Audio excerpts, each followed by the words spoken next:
Hey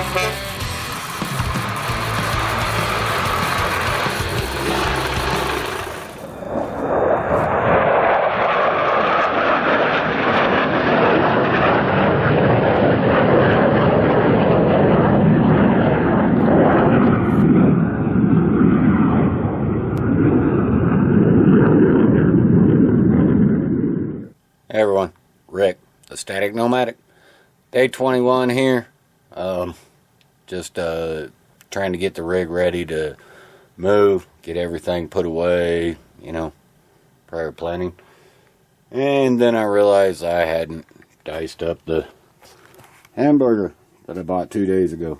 So, yeah, gotta hurry up, get that vacuum sealed. If you ever use one of these food savers, man, this is a good deal. Bags are a tad expensive, but I sure like the way it works. Anyway, thought I had all my dishes done, and then realized I had this to do, and well, I got some tea going back here. Need to get sweet tea made before we hit the road as well. But what I really wanted to talk to you guys about, and mostly those of you that have been full-timing for a long time and don't like paying for your campsites or, full hookups and all of that all the time. I'm trying to figure out the BLM deal. Now, I know all about America the Great. I know, freecampsites.net, Campedium, Google Earth, all of which I use.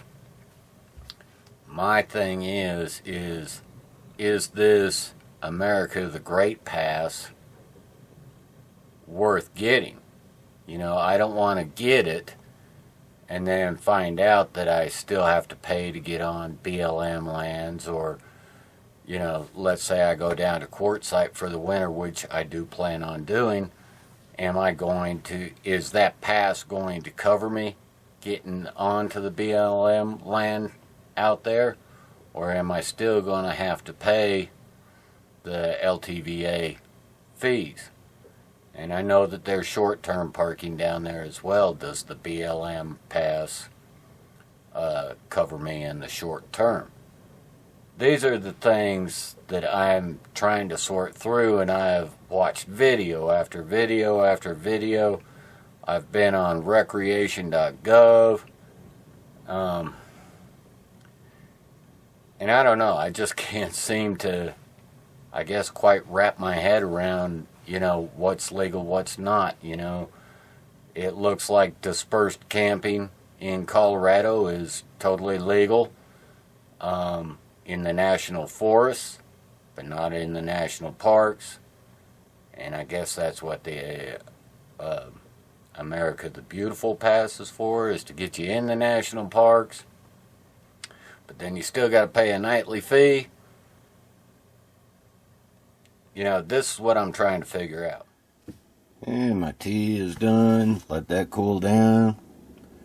1 cup of sugar.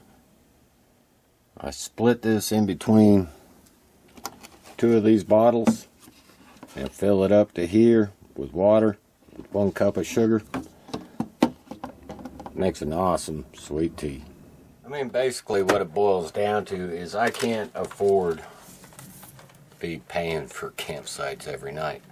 As a matter of fact, I really detest paying for campsites, period. On all of my previous trips, the Florida Loop trip and the out west trip with the boys. The Florida Loop trip, we did spend time in 2 RV resorts, which I already anticipated because of the local laws that they had there. So I already had those pre-planned. But, as a general rule, I don't want to pay for, an overnight stay or even a week or 14 days. You know, now if it's something like this deal where, you know, the pass gets me into various places, and then, you know, even if it doesn't have power, you know, it gets me into various places and I can stay there for 14 days, then that's worth it. And the question here is, what pass covers me on all of this? I only want to buy. I already bought this park pass. And I don't mind buying the America the Beautiful pass, but I really don't want to go out to Quartzsite after I buy the America Beautiful pass and have to pay more money to stay on their BLM land. So that's the point I'm getting to here. Double seal them on both ends, and I've never lost any hamburger or any meat out of these. I think it's an excellent deal. Anyway, the good news is, got my hamburger done while we were talking. I got my tea done while we were talking. Got to put my dishes away and mix the tea and finish up that little bit of dishes. And then I'm calling it a night. Please make sure and comment on there if you have any good, relevant information, because I just don't have a lot of money to spend, and I need to stretch every penny as far as I can. This repair is definitely not helping anything, so it tightens the budget even more. Alright, people. Have a great night. Peace out.